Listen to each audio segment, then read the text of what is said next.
companies are a reflection of their founders. In many ways, probably you don't even realize. I think we are in a pub after all. Within the first few weeks of us working together, he came back to me at one point. He was like, I'm pretty sure we're losing money every time someone buys Bitcoin. And he walked me through on the whiteboard, and he was right. There's the top 5 or 10 fiat currencies, but the long tail, the other 150 or so government currencies, I think they probably should get replaced. If the US is going to lose the reserve currency status, I'd rather people went to Bitcoin than to the Chinese yuan. I don't think we can serve these sad pints, I'm sorry. It's not meeting the Stripe quality bar. Isn't there some ethos at Stripe about the details really, really, really matter? They do. But you deserve a delicious, creamy pint, not this monstrosity. I actually was a bartender in grad school. I should know how to do this. Brian Armstrong is the co-founder and CEO of Coinbase, one of the world's largest crypto exchanges. Founded in 2012, just earlier this year, they became the first crypto company to be added to the S&P 500. Here is. John, good to see you. You too.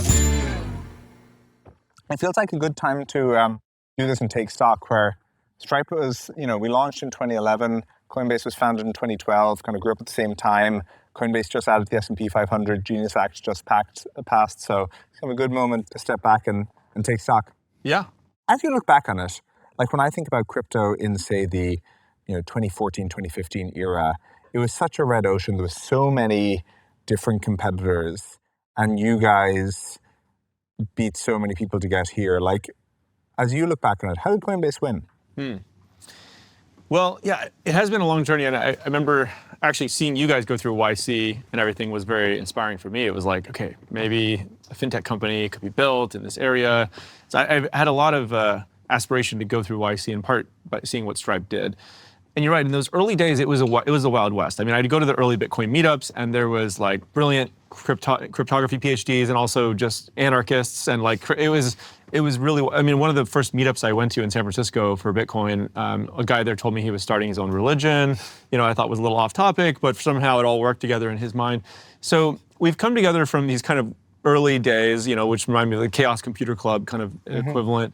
And I think Coinbase made a couple of decisions there that helped us ride through. One was that we decided to follow a regulated approach, which meant working with the United States government and going and get money transmitter licenses, which I remember the anarchist crowd at that time. It was considered kind of selling out? It was a little bit. I mean, one guy I remember, I had just gone to like meet with some banks or something like that, so I was wearing like a suit, and I came to the Bitcoin meetup, and the guy was like— literally the suit. Yeah, he was like, you look like a banker. And I was like, no, I'm like a software guy, trust me. I think the other thing that we did was we tried to stack up as many credibility indicators as we could. So one of them was like getting accepted to Y Combinator.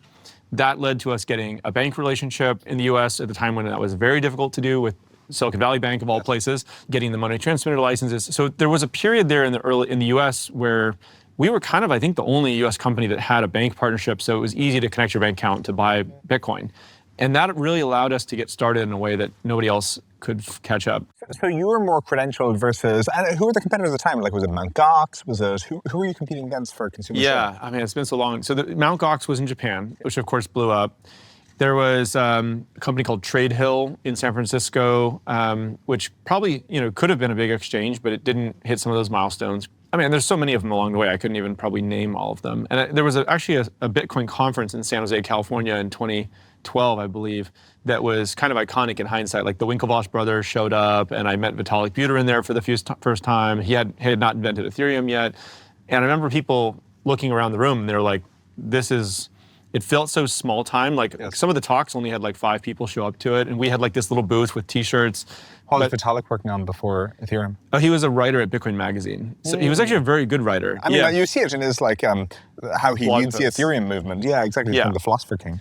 Yeah, so anyway, I don't know if there's like a lesson to draw from this, but when I think being early on some of these tech trends, it doesn't, you don't want to jump in and be like, the 40-second AI company or something. You want to jump into something when you think it's cool, nobody else thinks it's cool. Yes.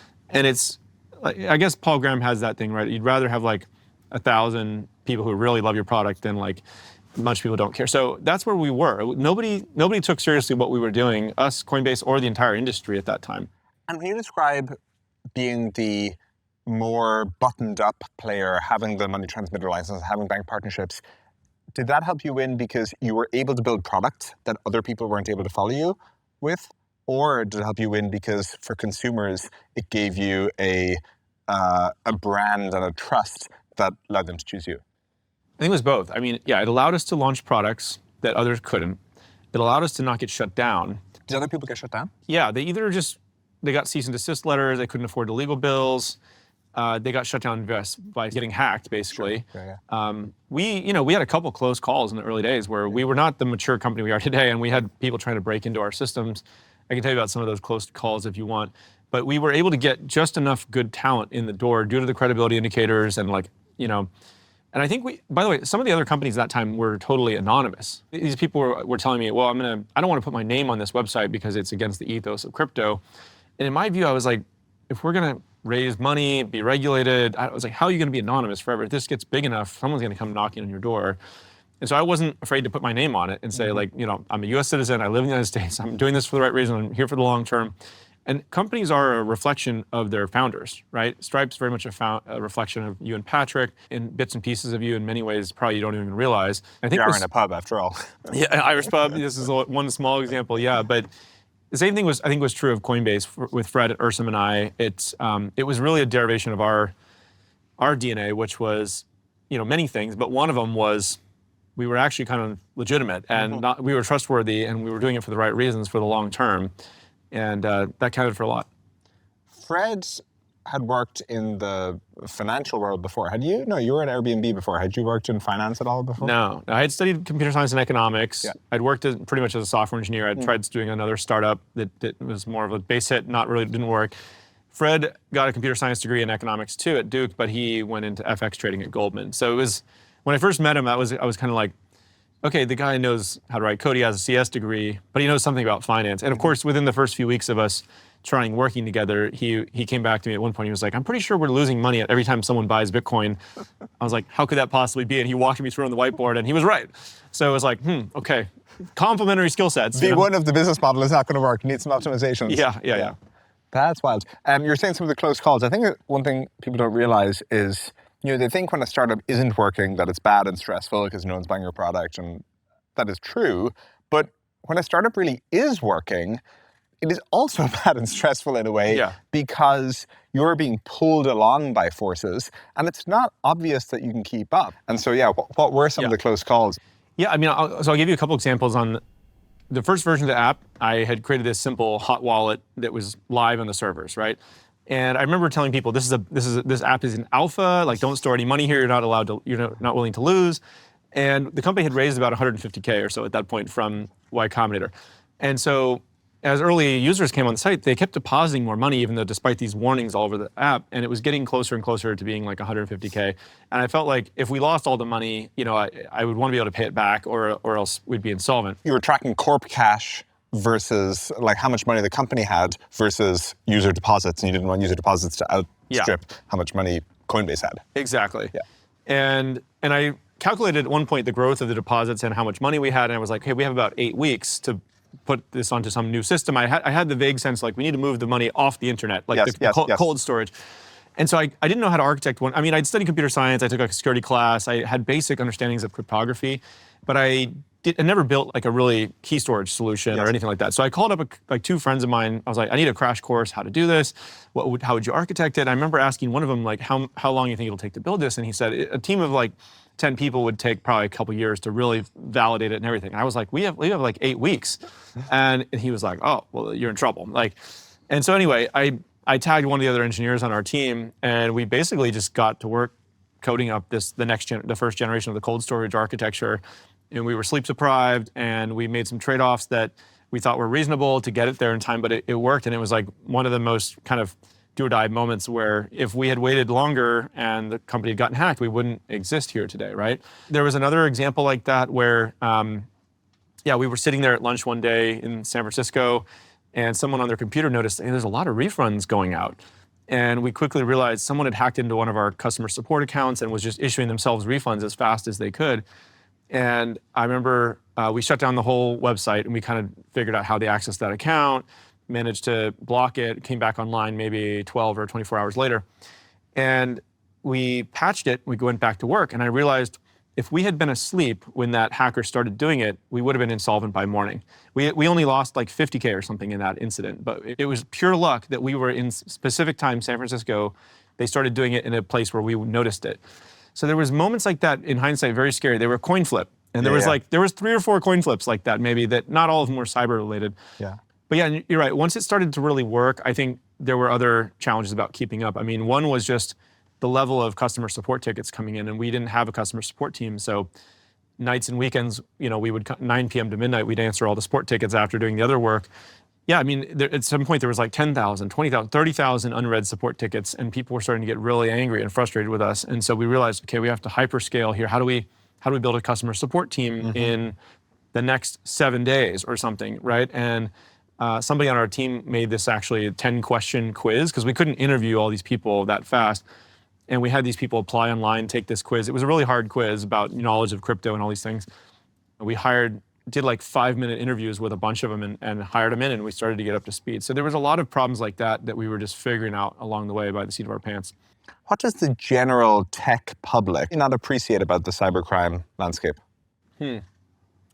One is that there's a lot of North Korean agents trying to work at these companies. In the US or remotely from North Korea? For the most part, remotely, as far as we can tell. The remote work revolution. Yeah, I mean, it does bring another vector. But yeah, DPRK is very interested in stealing crypto. You'd think that, well, we can collaborate with law enforcement, and we get these like dossiers of like, okay, this is a known actor, we share sometimes with other companies. But it feels like there's 500 new people graduating every quarter from some kind of school they have that just their whole job. And in many of these cases, it's not the individual person's fault. Their family will be coerced or detained if they don't cooperate. And so it's actually, they're the victim as well in many cases. But yeah, they're interviewing for these roles. I mean, we've had to do a number of things along the way, right? Well, first, some of these people are being coached offline as they're on the camera. And so we force them to turn on the camera and prove they're not AI, and But we also started requiring everybody to like come to the U.S. for orientation and just really to access any kind of sensitive system, like fingerprinting them, making sure really anybody with sensitive access we make sure has U.S. citizenship and family in country, because you don't want someone to feel like they can flee and then have no fear of extradition or these kind of things. So yeah, we've had to kind of adapt all of this on the DPRK side. The other thing that was surprising to me is the willingness of these threat actors to try to bribe our customer support agents. And our customer support agents work in these facilities that are pretty locked down, and they have a Chromebook that is pretty locked down. But in some cases, they've been offered hundreds of thousands of dollars to smuggle in a personal phone and take photos of a screen or something, which you'd think, wow, okay. Yeah. And so we've really had to lock down the kind of access that these agents have. We've started to move more of it to the US and Europe. Like we just opened a new customer support facility in Charlotte, North Carolina, and really started to make a deterrent in the sense of when we catch people doing this and we red team it consistently, we don't walk them out the door, they go to jail. Yeah. And we try to make it very clear that this is like, you're destroying the rest of your life by taking this, even if you think whatever, it's some life-changing amount of money, it's not worth going to jail. So these are the kind of things we've had to deal with now, and I'm sure the stakes will just keep getting higher. Yeah. So more proof of physical presence, more compartmentalization, and more deterrent effect through aggressive prosecution. Good summary. Yeah. It feels like the proof of physical presence is going to become a bigger deal in a world of AI deepfakes, just higher stakes for all this kind of cybercrime and stuff, where in a weird way, maybe you see certain areas where remote work goes backwards. People are saying, oh, no, we want to do our customer service in the United States, or other examples like that. But yeah, it feels like the physical presence is becoming more relevant and not less. Yeah. The other thing we're doing, by the way, people may have seen this too, but we turn the tables and we're actually going after the threat actors too. Like we put out a $20 million bounty for information leading to the arrest or conviction of these folks who recently conducted an attack on our customers, who we made whole, by the way. But yeah, we've gotten a lot of inbound tips from that, and we're having a fun time working with law enforcement on tracking folks down. So I think that's the ultimate deterrent, is not going after insiders or something, but after the threat actors themselves. And we need to be a hard target. Who after the DPRK are the biggest troublemakers? There's actually some groups that are in the US, and they're usually like younger people in their 20s that are caught up in these hacker groups. Some of them are more mobile, they're in Eastern Europe. So sometimes it's about getting them into a US extradition country, or sometimes they're already here. I want to take a bit of an inventory of everything that's happening in crypto, and that'll probably be helpful for the discussion. And so as I look at what's working, store value is for sure working in a big way. 24/7 trading of assets, including, I would include meme coins. There's some success in payments so far, but I think both our companies are seeing that really ramp up. I think we're very optimistic on the just payments volumes in crypto, especially stable coins, over the next 5 years. Global access to the dollar is a big thing. What else would you include in that list? Yeah, I think you hit the big ones. Prediction markets did, I'd say, enter mainstream consciousness during the last election. For sure, that's a good one. And the volumes have continued. And there's some more things on the horizon we could talk about, but I think you nailed the big ones. Crypto is, I guess, load-bearing for prediction markets, we just didn't have them pre-crypto. Yes and no, actually. There were prediction markets, I think, before crypto, and there's an open question kind of currently legally in the US about if you build them entirely on chain with self-custodial wallets, are they not financial services? In which case, they're much more permissionless about how they can be created, which is true in self-custodial wallets and other areas. So anyway, that's another great one. A cool thing about the trading use case too, by the way, of course, is that every asset class is now coming on chain, right? So it's not people just trading crypto. They're also, they're going to be trading stocks soon, and private companies are doing capital formation and commodities and FX markets, debt instruments, treasuries. So I think every asset class is coming on chain, and we're really trying to lean into that as well with what we kind of coined this term, the everything exchange. So we're trying to literally be a liquid market that's global for every asset class, and I think that'll be exciting in a variety of ways, both more international reach. There's a lot of people in these countries who they have high demand for US assets, they want to invest in NVIDIA and these things. Yes. But unless you're a wealthy person, usually in some of these markets, you can't get a US brokerage account opened. And then the 24/7, the fractional shares, and you can start to do things with perpetual futures and other interesting things. So you think for, say, stocks, there's these ADRs, American Depository Receipts, where if you're an American person and you want to buy a German stock or a Canadian stock, it's actually kind of weirdly tricky to do so. So you end up buying a derivative, and you think on-chain is just a better derivative of that. Yeah, I think a lot of those will get tokenized. They are already in some ways. And then private company capital formation, or even people doing anything, they want to raise money for a real estate development or to make a film. I think people will eventually be able to do some novel things around governance too, where let's say you really want to only have long-term holders of your stock be voters, you can put that in the smart contract and say you had to have held this for at least a year to be able to vote, right? Or there's interesting things you could do around that as well.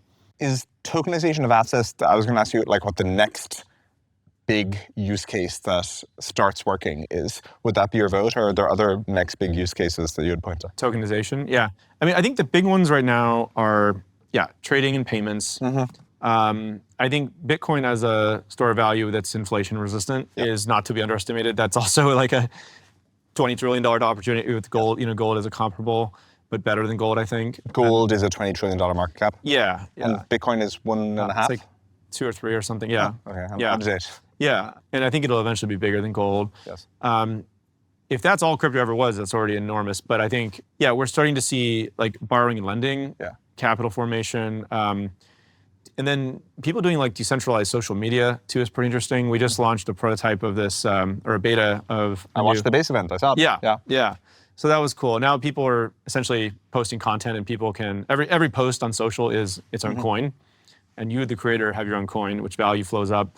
If people can buy it, if they like the post, they can reshare it and earn a share of the economics. They can remix it. So you see sometimes on the internet, people have a meme template, and there's 1,000. Yeah, and it could actually, all the value can actually flow back to the content creator. So that's an interesting primordial soup where some cool ideas are happening. I don't know exactly how it'll play out, but the base app's been fun. There's a bunch of people on the wait list.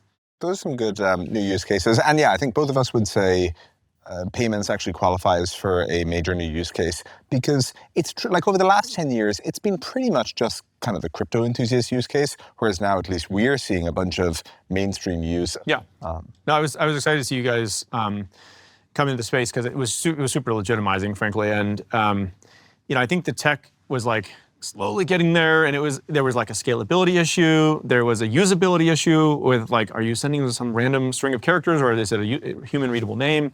The wallets need to get better. Crypto should be the easiest way to pay. What's kind of your current thinking on what's the next blocker to stablecoin adoption?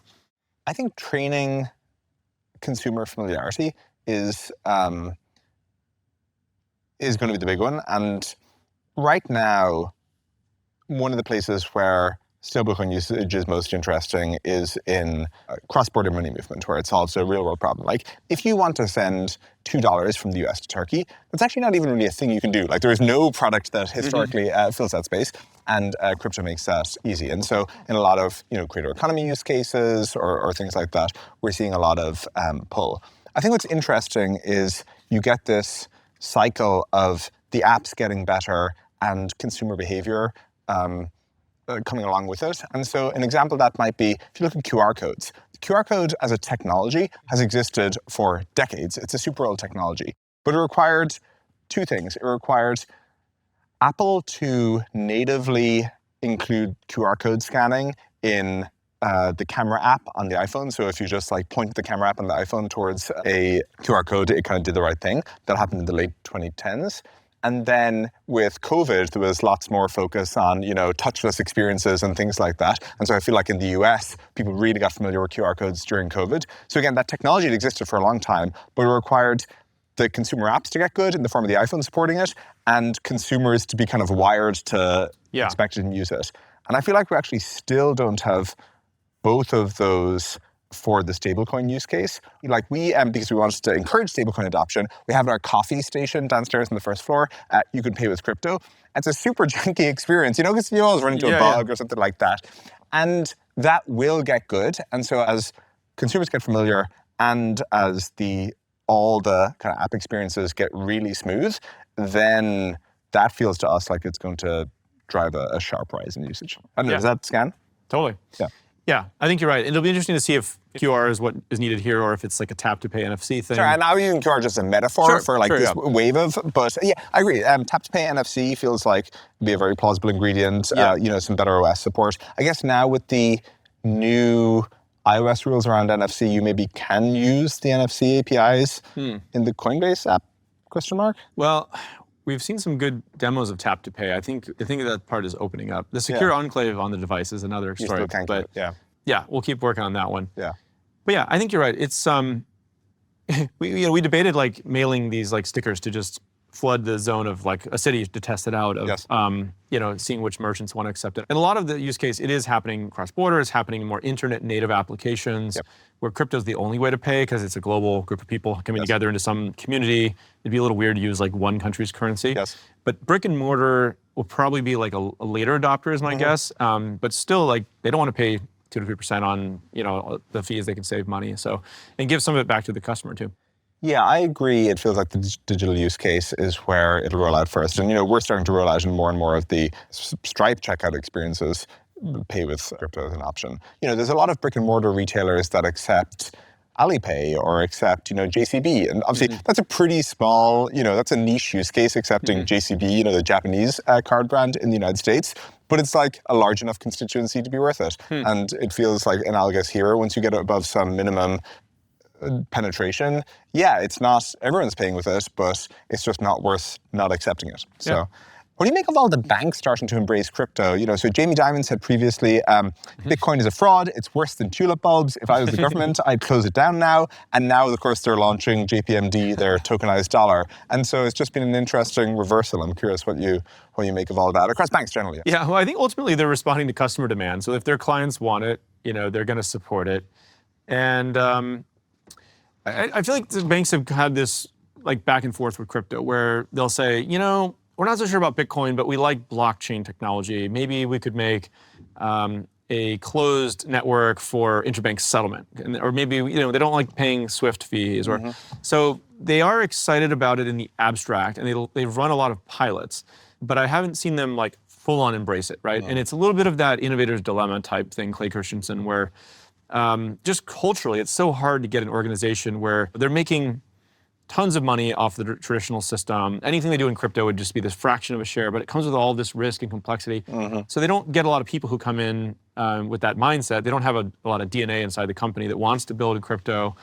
Now, I think just like the New York Times when the internet came out or something, some of these local newspapers are not going to adapt to the new system and they're going to fade away. But a lot of the best ones will adapt to it, right? In the same way that there's websites now for these media companies.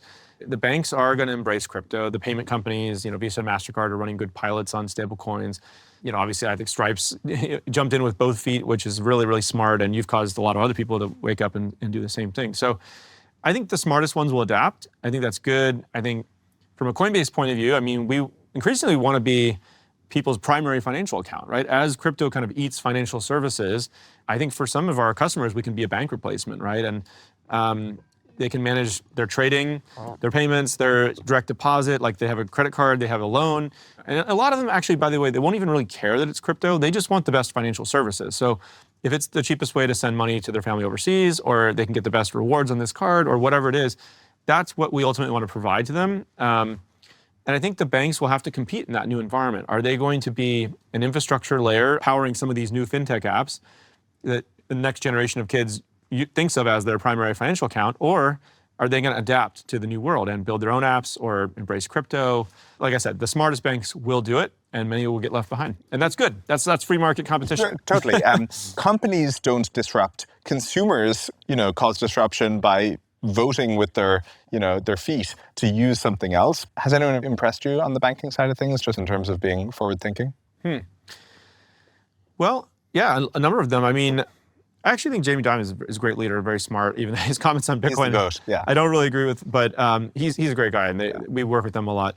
I think Santander has been really great. There's some banks that have really embraced crypto, like Citizens Bank, and there's Cross River, and Silicon Valley Bank had a love-hate relationship. They had their own risks to manage. Yeah, there's a bunch. Yeah.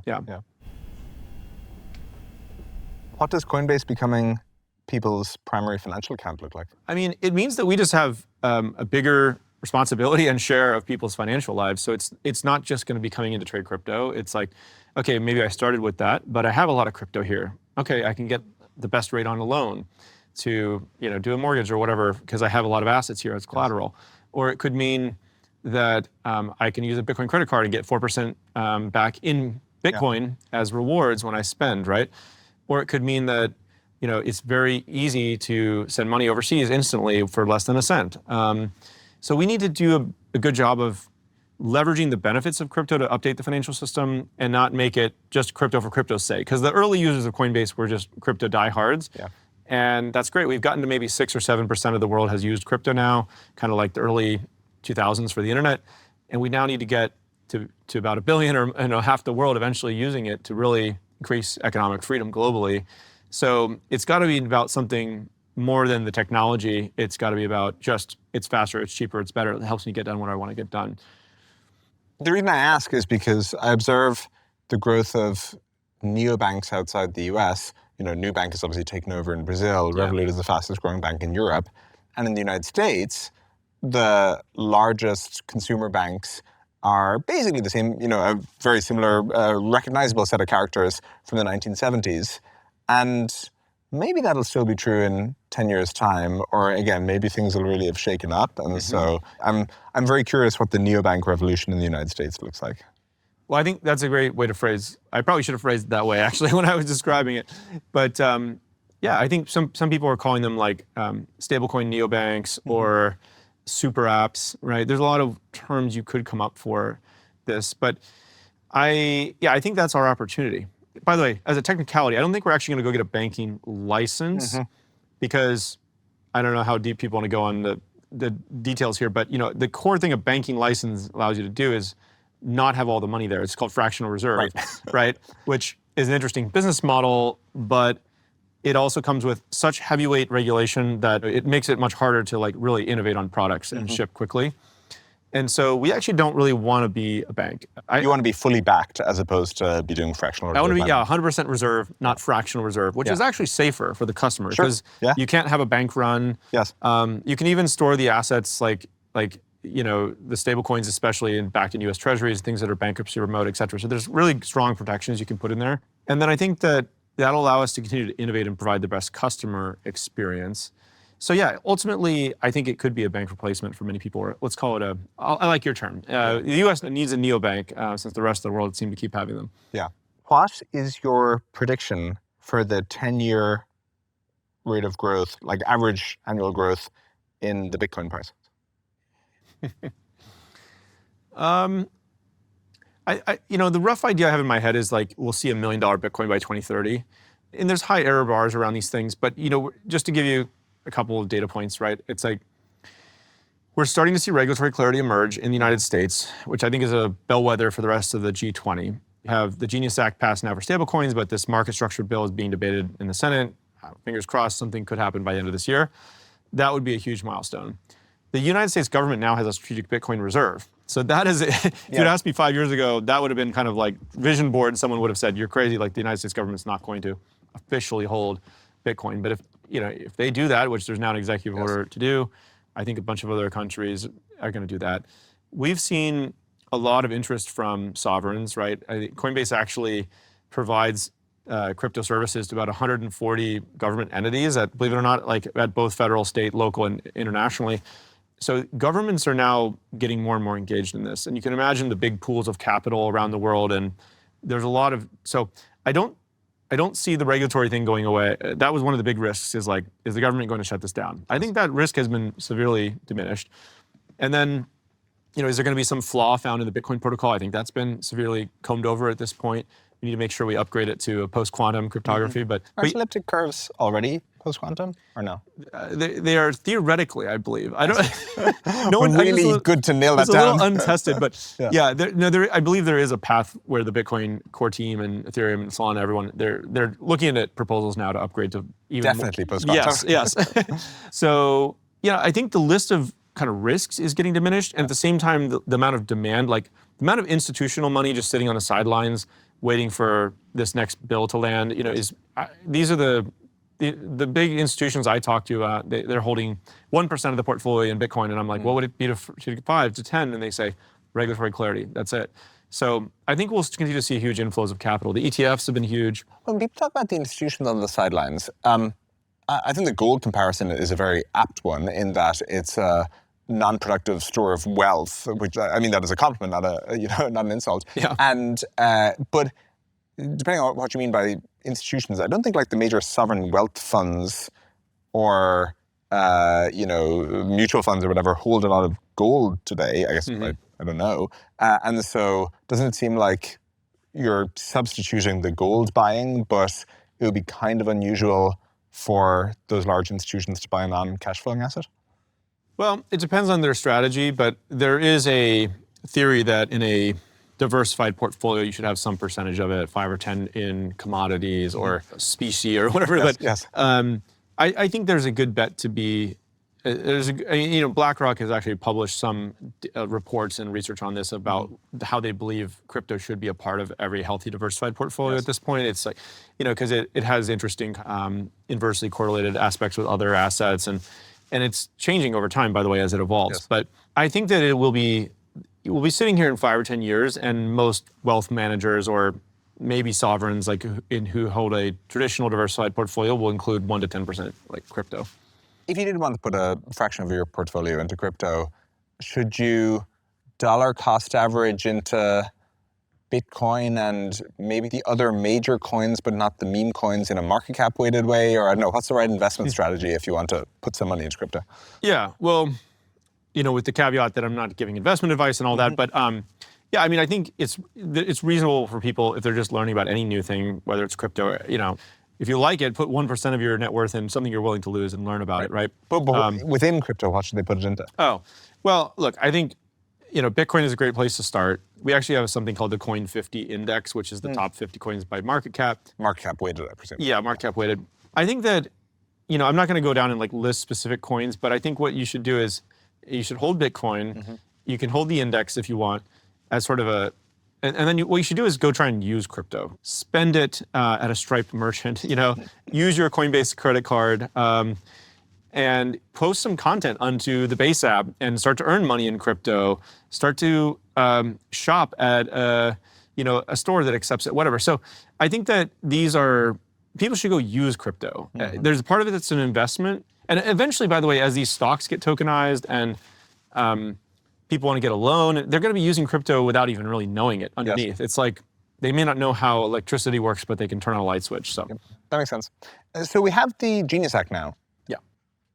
What does it mean in particular? Because like stablecoins were legal before, they're more enshrined now, but just what can we do now that we have the Genius Act that we couldn't before? Well, okay, I'll start with stablecoins and then what the Genius Act. So stablecoins, basically fast, cheap global payments, right? We can now do it under 1 second, 1 cent anywhere in the world. That's unique. I mean, there's no other payment rail that gets all three of those: fast, cheap, so global. this is not a Genius Act thing. You're just saying this is a thing we can now do with stablecoins. Yes, which I'm getting to your question too. But so there's no other payment rail that gets all three of those boxes checked. There's some that are fast and cheap and not global, et cetera. So that's a huge deal. Now, what the Genius Act did was it said, if you want to call yourself a stablecoin and operate in the United States, there's certain requirements you have to meet that make it more safe and trusted, right? One of them is 100% of the reserves have to be backed in US dollars or short-term US treasuries. So you can't hold it in other risky things. And you have to pass an audit once in a while and prove you're doing it. So it's kind of like basic hygiene. So these are like the tactical things, but the bigger picture thing that it did was it put a federal law in the books and a stamp of approval, and it said, this is going to be trusted and legal and allowed and built in the United States. And that created a huge demand from every company that deals with payments, which is 100% of them.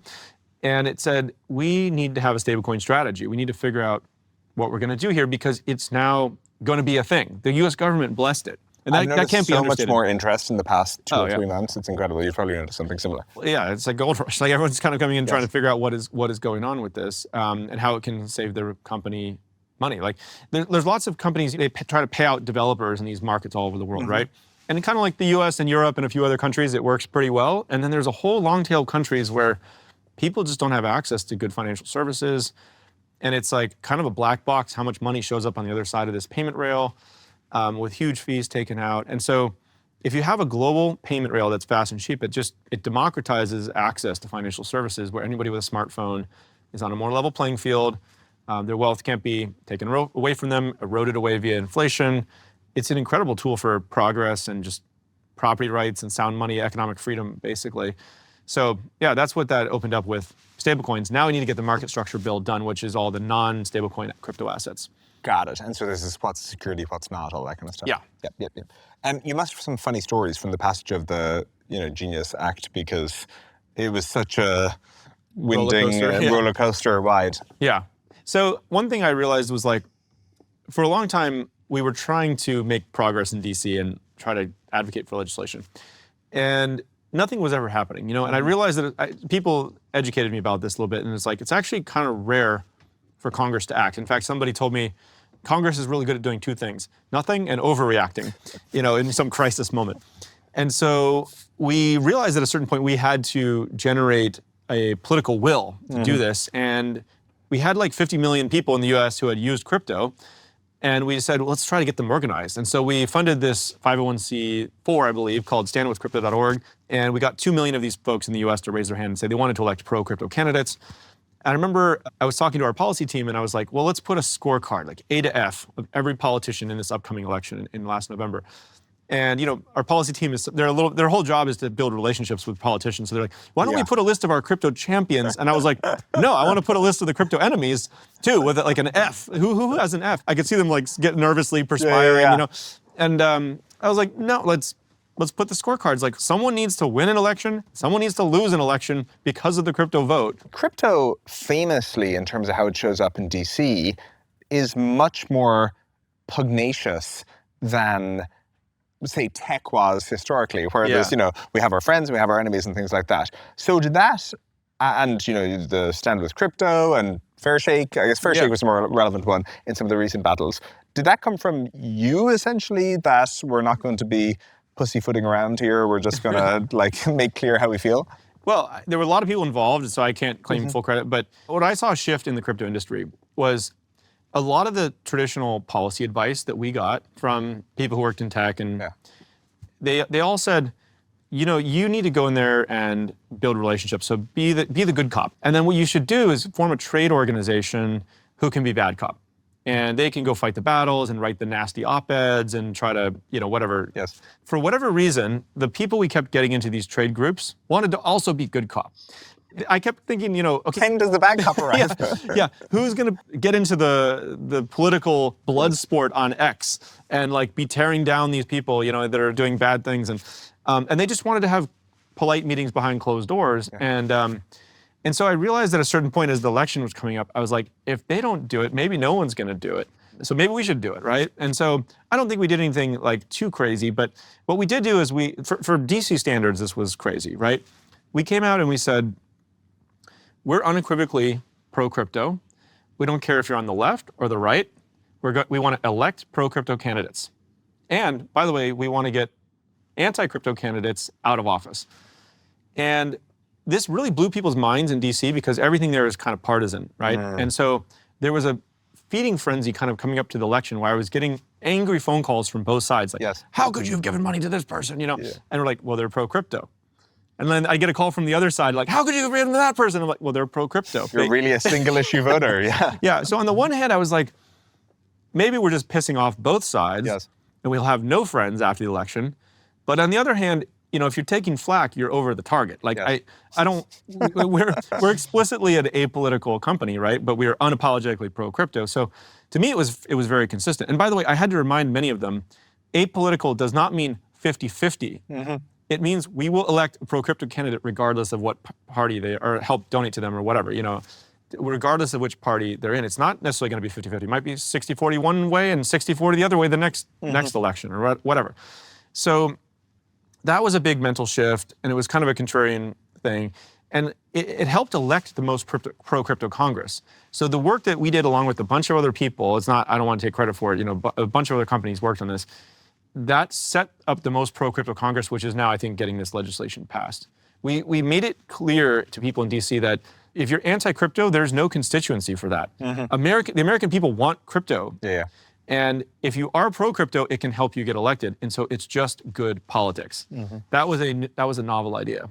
Do you have issues now, once you get through the market structure bill, Genius Act has happened, do you have issues left? Like, what do you, are you done going to DC?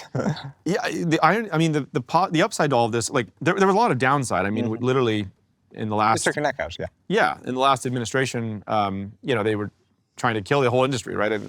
But now that we've gotten to build a little bit of knowledge around policy, which can be dangerous to think you know too much, right? These things can go either way.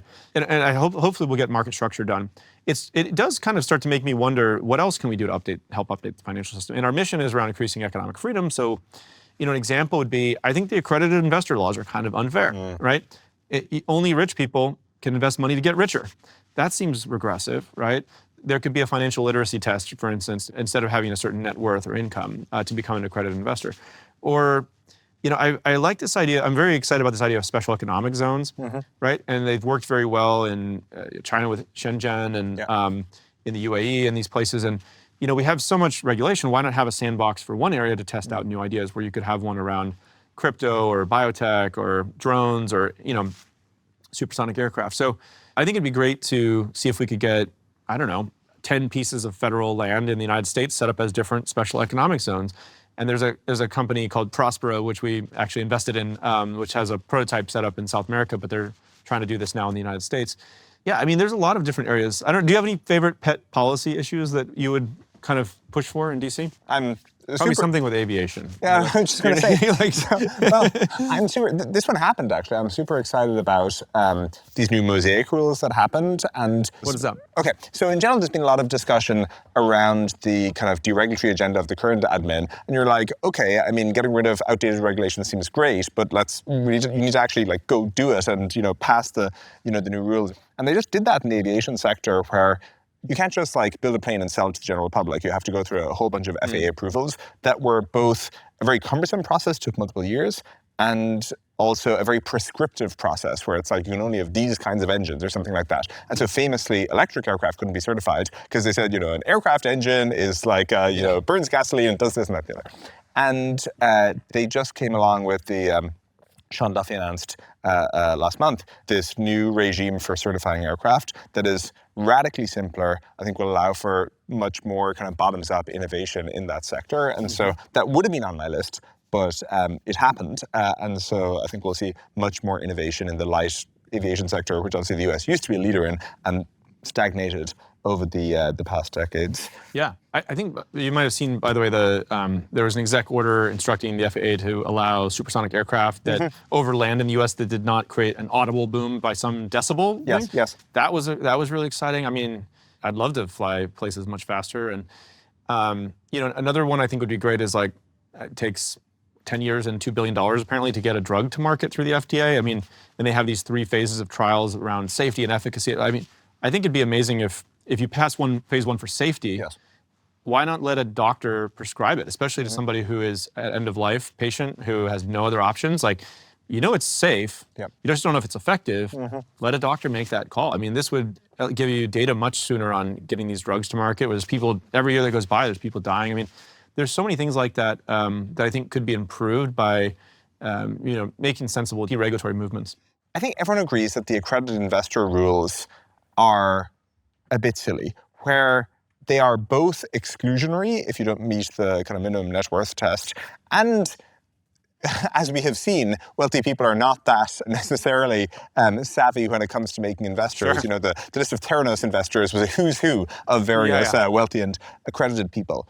At the same time, when it's just a free-for-all, you get a bunch of scams and frauds, and the US has some of the best capital markets in the world. And as I look at what's happened in the crypto world, where various pockets are more liberal, I think the kind of whole phenomena of rugging and people looking to essentially engage in kind of zero-sum behaviors are some of the worst things that we should not allow to perpetuate. And so I'm curious, as you think about replacing the accredited investor rules, what would your framework be for liberalizing investment and yet keeping the best things we have today, which is, I think, really high standards of propriety and really strict rules for honesty and fair dealing? It's a great question, yeah. So I think, fraud, you'd want to prosecute to the full extent of the law. And one thing you could do is have requirements in there about disclosures, right? And say, if you want to raise money for this thing, you do have to provide the following information. And if you materially misstate something, especially intentionally, and you defraud investors, you should go to jail for that, right? Now, it doesn't mean only wealthy people should be allowed to do it, right? So I think that's a nice way to divide up those issues. Yeah, I think that there's also, we don't want to create this false idea that the government stamp of approval means it's a good investment, right? Because there's many stocks that have been, publicly traded companies, in theory, blessed by the SEC or whatever, that went down 85, 90% in the last few years, right? Some of the biotechs, or I won't name companies, but a lot of them, you can lose your shirt in the public markets with these officially. So we need to kind of teach a sense of personal responsibility in this too, which is there is no return without some amount of risk. And, the government is not here to tell you what is a good investment or not. You still have to make that judgment yourself. But they can help by saying what the information this person is giving you is true, and if they're lying to you, there's tort law for that, where you can go have damages.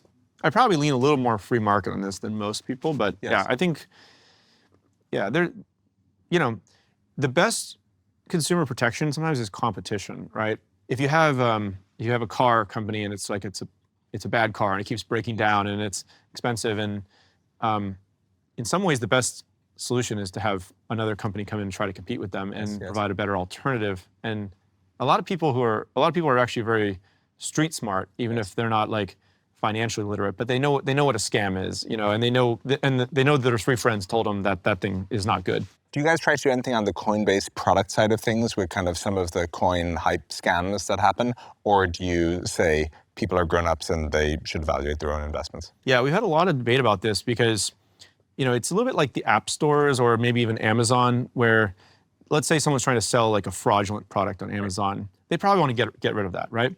But let's say that it's like a 2 or a 3-star product, and some people, they like it and a lot of people don't. Yeah. But it's not a fraud. Right. Like you actually, you want to allow people to make their own choices and see it got 2 stars, but you can buy this if you want, right? And maybe the provider of it can clean it up too, and you tell them. So we've tried to take a similar philosophy where we want to list everything that is legal, and frauds are not would be illegal, and provide information to the customer to help them make better decisions. We've tried variations of this. We haven't quite nailed it yet. I think about like an on-chain review system, a reputation score. We actually released like an API that allows anybody to look up a crypto address, which could be for an asset or a person, and have like kind of an on-chain reputation score. So it's kind of an early prototype of this. But I think eventually you'll get kind of like a FICO score equivalent. You'll get like an Amazon or Yelp rating equivalent. And you want to make sure, if I'm trying to send a few USD coin to John Collison, for the pint, I need to make sure it's the real John Collison, not an imposter squatting on your name or something like that. So those are some of the tools I think we can, in the private market, build that would help this. And let the government kind of go after the fraudsters. That makes sense. You mentioned crypto's product market fit in emerging markets, and there is a very strong product market fit there that's actually not new. People in markets where there's historically been a very high rate of inflation have traditionally sought to get money out of that currency. People talk about buying hard assets as one approach, trying to get money in dollars. It's already a behavior to try and get money out of that currency and into something that they think will hold its value better. This was not invented by crypto. This has existed for many decades. Maybe countries where there is a black market exchange rate, that's like a good indicator for there will be this demand there. The governments of many of these countries will not always approve of this, where they would prefer that all money is kept in the country's currencies, and there's kind of a gap between what the government wants and what the people want. Where does this go? Who wins? Well, you're right. We are often walking in this balance when we go into a new country where we really want to work within the existing system, and we often will go get a license, set up a local entity for our regulated financial service products. And I'll come back to our self-custodial wallet in a moment. There are usually portions of the government which are hesitant around crypto. Sometimes it's the central bank, right? But there's other parts of the government that are actually very pro it. They want to digitize the country and create economic opportunity. So we're sort of talking, you can talk to different hands of the government, you'll hear different things, but the people unequivocally want it. So in many parts of the world, we're able to work within that system and offer what people want. Other parts of the world, it actually would be difficult to impossible for us to go in and create a regulated financial service business because that country doesn't have a clear regulatory framework. They only give out bank licenses to their cousins and friends who bribe them, which would be illegal for a U.S. company to do, and you just can't do business very well effectively in many of these places. So we also have a self-custodial wallet that is not regulated as a financial service business because we never take possession of customer funds. It's regulated more like a software product, like a messaging app, you can just launch it. It's as if you kept your keys in 1Password, so ultimately it's a software product. Yeah. So that's allowing us to go into some of these other markets. And you asked where this will go. It's in some of these markets, I'd say there's the top 5 or 10 fiat currencies, government currencies, the majors, those will probably stay around. I don't think they're going anywhere. But the US dollar, Swiss franc, everything like that. Yeah. But the long tail, the other 150 or so government currencies, I think they probably should get replaced. They're not doing a good job. They're often abused. They're eroding the rights of the people. And I think that there is a good case to be made that those should get replaced by Bitcoin and USDC, et cetera. It was Ecuador or something like that actually, they pegged their currency to the dollar too. So it's a way of doing that in all these countries, almost as an act of civil disobedience, frankly. Like in some of these places like Venezuela, you may be technically breaking the law or something by introducing a self-custodial wallet that brings dollars to the people. I think I'd be okay with that. That's an act of civil, because people are really in terrible conditions there due to the government stealing their wealth via inflation. So I think that is a good thing. And then I'd say even, and obviously digital dollar is very unequivocally good for the United States and keeping the reserve currency status and demand for treasuries. It's also a good thing for Bitcoin to be used in the United States because the democracies around the world are having a problem right now with deficit spending. And it's this kind of issue that to get elected, you can promise more free stuff and that drives up the cost. How are we going to have the discipline to balance budgets? And I think Bitcoin is part of the answer to that. It's a check and balance on deficit spending where if it gets too out of control, people will flee to Bitcoin in times of uncertainty. If deficit spending is kept under control, people will continue to use that fiat currency. And so I actually think, I don't want to be hyperbolic about this, but I actually think Bitcoin is in some ways extending Western civilization, and the American experiment. Because if the US is going to lose the reserve currency status, which I hope it doesn't, because I'm an American, I believe in America is a good thing for the world. But if we lose all discipline, and we're going to lose the reserve currency status, I'd rather people went to Bitcoin than to the Chinese yuan. And so thank goodness we have Bitcoin as a check and balance in this new economy. The deficit warriors look at the deficit maths and say, interest payments are now greater than defense spending. How does the US avoid losing reserve currency status? Well, one of it is don't you don't inflate away the dollar. The debt to GDP ratios, right, are the thing to watch usually, right?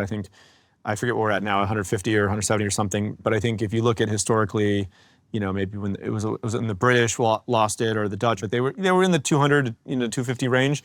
So we're within sight of like a pretty dangerous threshold historically. It's hard to see where the political will is going to come from to do that. And I hope that Bitcoin can be a part of that solution. We'll see. Why haven't non-dollar stablecoins worked? The share of global stablecoins that is US dollars is 95% plus. I mean, it's much higher than the US dollar's share of currency. Why is that, and will it persist? Well, I think that if you're going to have permissionless access to anything, you're going to use the most trusted one, the reserve currency, right? So that could be why. Europe actually, to their credit, they did sometimes Europe's the leader on regulation, which is not necessarily what you want to lead on, but they did get out of regulatory framework before the US, to their credit. So there is a euro coin. You're right. But it's very small. It's very small. Yeah. It doesn't have a lot of traction. I don't know. I think the dollar is solving the need that people have. There's actually one other thing that's even smaller, which I think has interesting potential, is called a flat coin. I don't know if you've seen these, but they, instead of tracking like a 1-to-1 backed by a dollar, which of course has some level of inflation between 2 to 5% a year, a flat coin tries to track CPI, which is the consumer pricing index, to maintain its purchasing power. So if like a Big Mac costs... Like tips. Yeah, inflation protected. Securities, Yeah, so I think like if you could buy a Big Mac for $1 or whatever today, a stablecoin, ideally 10 years from now, you'd also be able to buy it for $1. So there's one that's built by this company called Ample4. It's called Spot, and it's been tracking a 2019 dollar since 2019, and it's now worth about $1.26. It went through crazy ups and downs. It's actually been pretty flat. And so economists will often debate, like, do you want to have 2 to 3% inflation a year to incentivize people to spend their money? But it's kind of nice to have one that's also maintains its purchasing power for putting contracts together and pricing things that you want to be the same price in the future. Yes. Whoa. Oh. Wow, okay. What was that? How much is the center? So the bullseye is 50, so 78. 78. Okay. Woof. Well, yeah. 1823 and 4 is 27. Okay. All right, we did it. TradFi wins again. What have you learned from biology? I was about to say, for anyone who doesn't know who biology is, but you can probably look probably know who biology is. He's biology. He is one word. It's like Madonna, exactly. Yeah, one name. Biology is a brilliant guy. I mean, he's probably, I don't know, top couple of the smartest people I've ever met in my life. He's very out there. He's truly an original thinker. He was briefly the chief technology officer of Coinbase. He came in through an acquisition, did some amazing work. And he taught me how to manage a totally different type of person, I would say.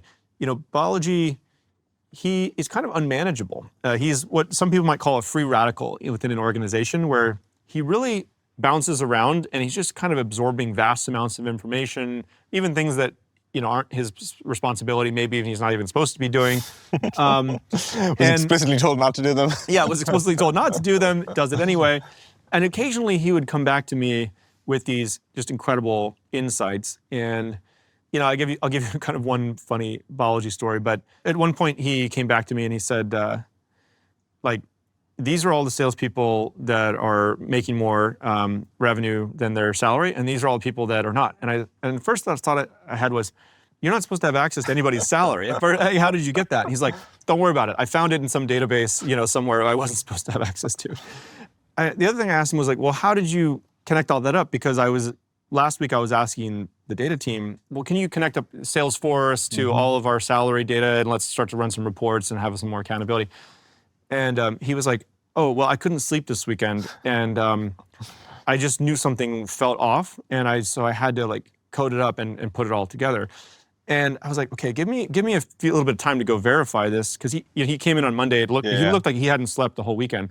So he's kind of this mad genius. And by the way, I went and ran it down with the actual data team, and it took them 3 weeks to replicate what he had done over the weekend, but it came back and he's 100% right. So he continually was doing things like that, and he's incredibly high disagreeableness, which I learned from him as well, where he would go into a team and say, why is this not functioning well? And he would suffer no fools, right? And he would not be afraid to go in there and turn half the people on a team Whether he had the permission to fire them or not, sometimes he would just torture them to greatness or whatever. He is a very contrarian figure. I'd say about once a week, someone would come into my office as CEO and say, I can't work with Balaji. And, and he's causing so much collateral damage. And I'd say, yeah, but he's also generating an enormous amount of value. And I need you to learn how to work with him. And I realize it's difficult, but it's creating a very positive outcome across all these areas. Now, I kind of knew that it wasn't going to last forever because it was incredibly disruptive, but I learned from him how to come and be like a turnaround CEO when needed, if I can call it that. Where I think in the past I was opting a little more toward trying to be liked instead of to be clear about what we're doing and where we're going and what the bar is. And so he helped me be a better CEO and have a little more disagreeableness. He encouraged you to let Brian be Brian and listen to yourself more. I liked the tweet a while back of, what was it, the three scariest words in the English language, or Balaji was right. I think it was about some COVID prediction or something like that. Well, he was frequently very early on his predictions. And I think that... Are there predictions he had that you thought were crazy at the time that now you've, or worldviews he had that... Yeah, you thought were crazy initially, and now you've come around to. Yeah, I mean, I think like he was actually early, kind of warning me about the activist contingent within the company, and I was like, this is not a big deal. Like, people. It's the apolitical company stuff, or what? Which led to the Mission First post, and he was telling me about that years before, and I sort of was like, this can't be a big deal. Okay, so on that, in 2020, you released this blog post saying that Coinbase is a mission-oriented company and take all your other issues you might have and don't come to them with us and work somewhere else if you don't like it. And you had a buyout offer if people didn't want to work at such a company, and a few percent of the company took the buyout. And this was like a big deal at the time, and everyone was talking about it. I think part of what's interesting is how much the industry has moved, where Coinbase was, I don't want to say a pariah, but definitely notable at the time for being so stringent on this point. And recently, literally Google was, putting out a blog post saying, leave your politics at home. We're just focused on organizing the world's information, and we don't want to hear from you about all your other stuff. And so it feels like Silicon Valley has really shifted on this. But one question I had is, you talk about being an apolitical company.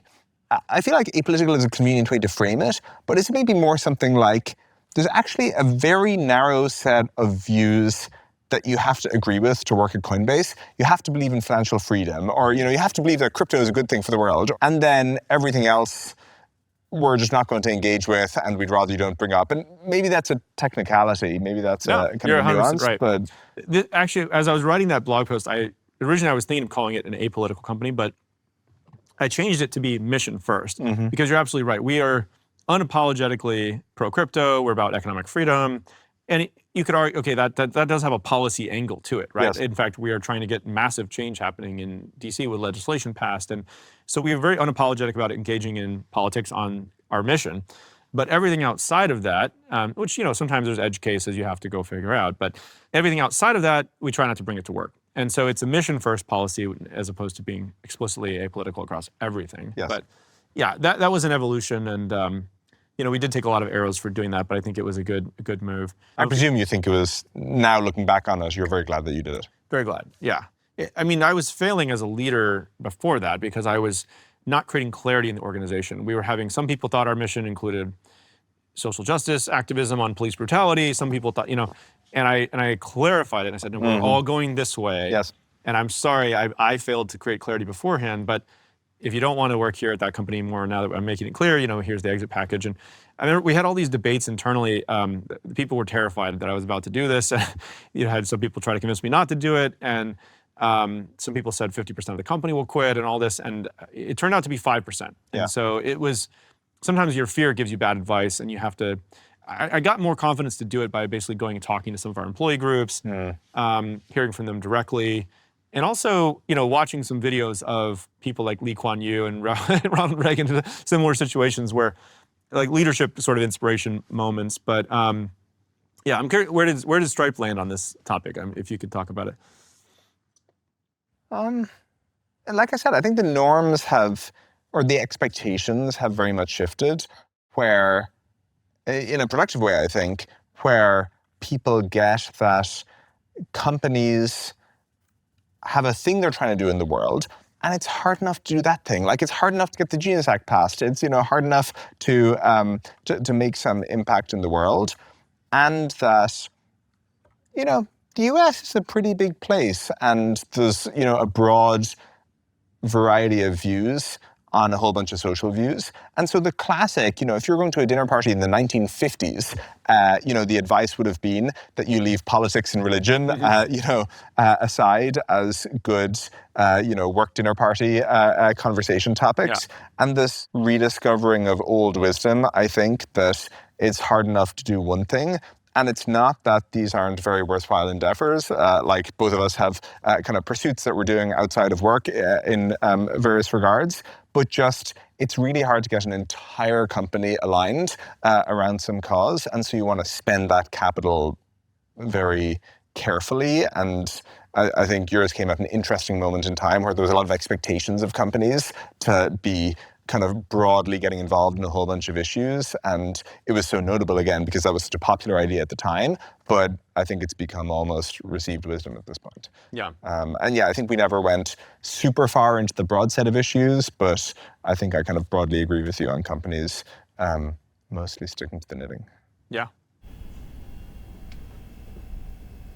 It strikes me that Coinbase, from a product point of view, when you're in the early days of an industry, you kind of have to do everything. Microsoft in the 90s, they were doing operating systems and they were doing applications. And they made some hardware. Remember, like the Microsoft Natural keyboards and flight simulators Clippy, and yeah. Exactly, Encarta, everything.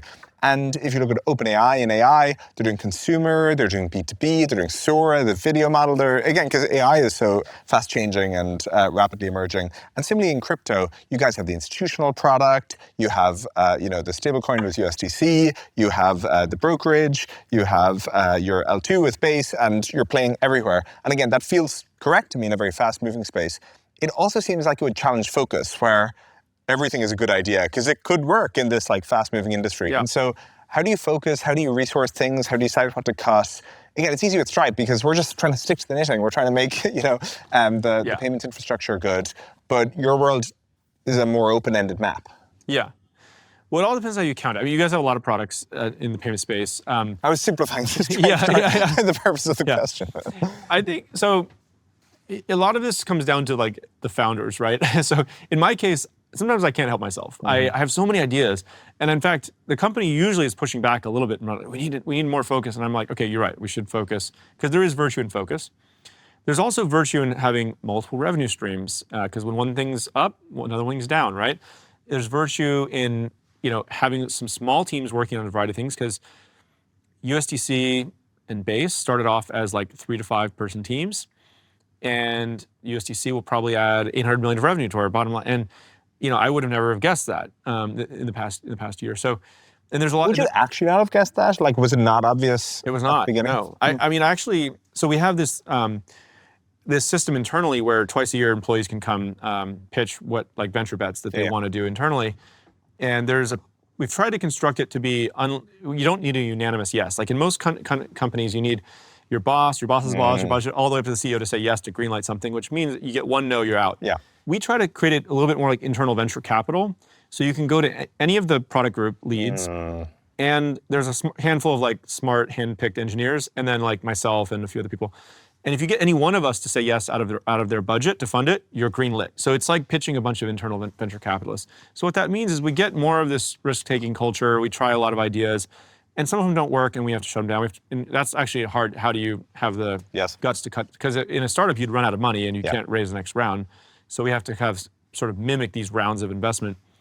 But once in a while, they completely defy odds. And I'll tell you a secret, which is I actually voted no on the USDC project because I read it and I said, it's just not really decentralized as much as I would want. I had some reason in my head, and thank goodness somebody else on the team voted yes to fund it out of their budget, and I was totally wrong. So I use that as an example a lot, where it's like the best ideas don't have to come from me; they have to come from everybody in the company, and we have to try more ambitious ideas. How about Base? Base is another example that was a venture bet. It started as a small thing where Jesse came to me and said he wanted to spin up a layer 2, and I didn't have any specific idea about how to do it or anything. The only thing that we did was we funded it and we shielded it, because new ideas are fragile sometimes within big companies. I think one time you told me a great phrase, you don't want to give it the big company bear hug of death. And so the only thing I did, to my credit, was I may have protected it, but I didn't have any idea really what Jesse was working on for most of that. And he iterated through 3 or 4 ideas, and Base was like the 4th thing that he came up with, and it finally started to work and became the #1 layer 2 solution on Ethereum.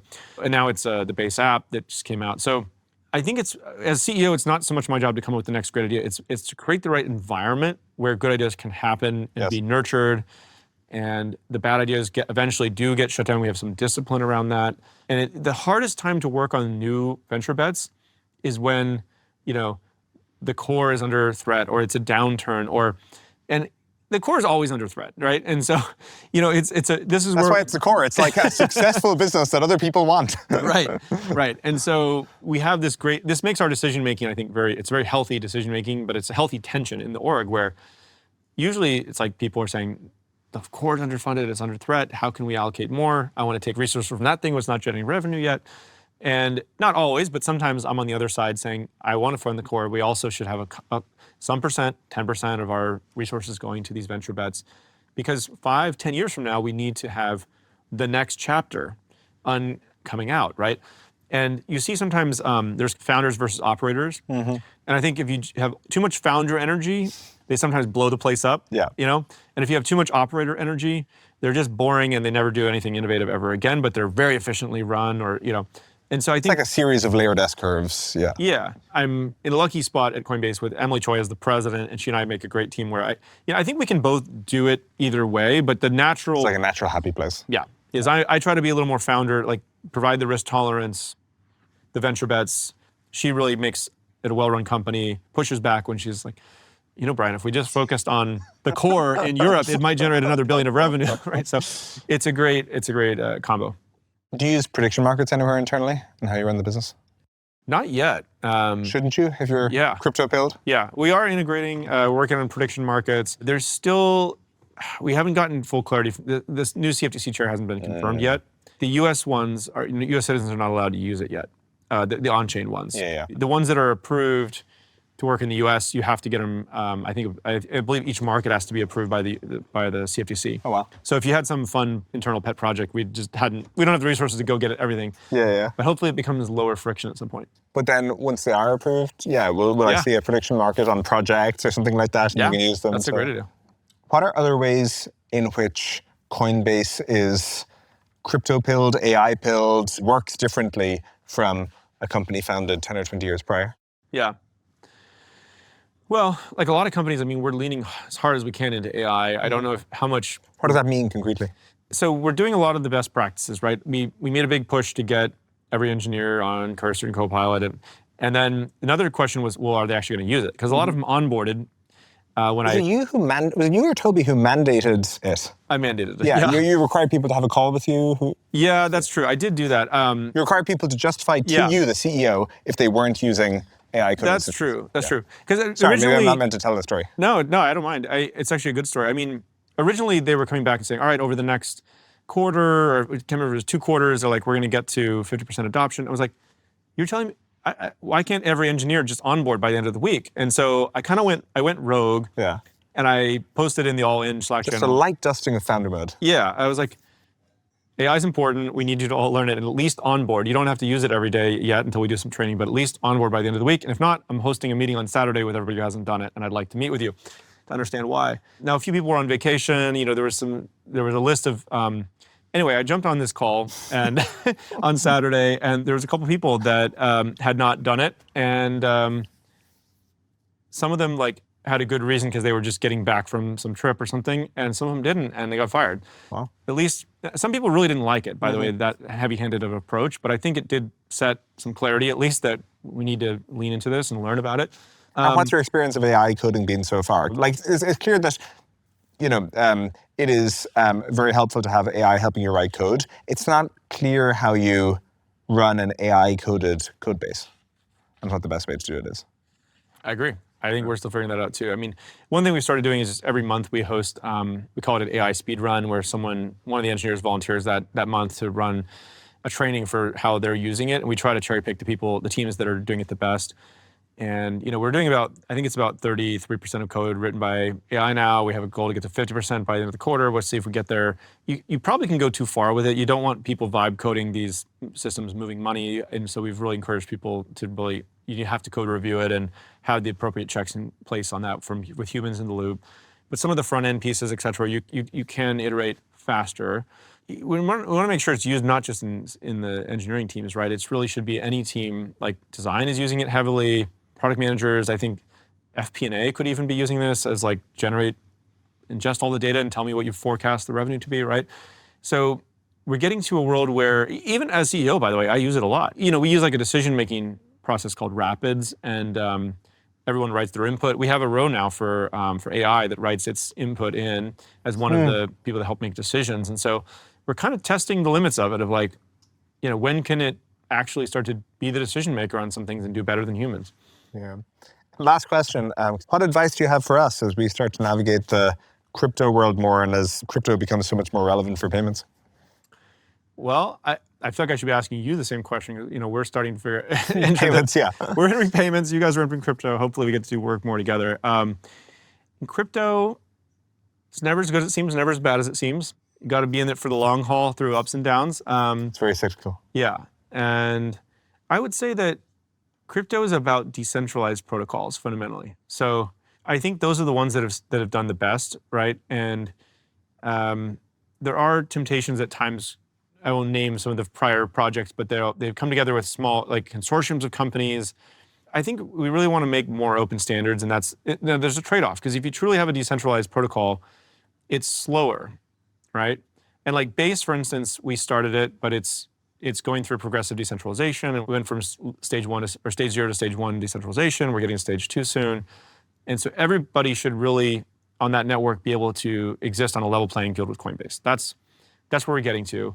And so I think in that ethos, it's a permissionless system everybody can build on. That's what's going to actually disrupt traditional finance. It's not going to be another proprietary system. Mm-hmm. And there's a spectrum between those two things. It's not like a binary. I don't know. I guess that's how to get really red pilled on crypto. Embrace what makes crypto actually work. Yep. Yeah. All right. Well, with that, thank you. Thank you.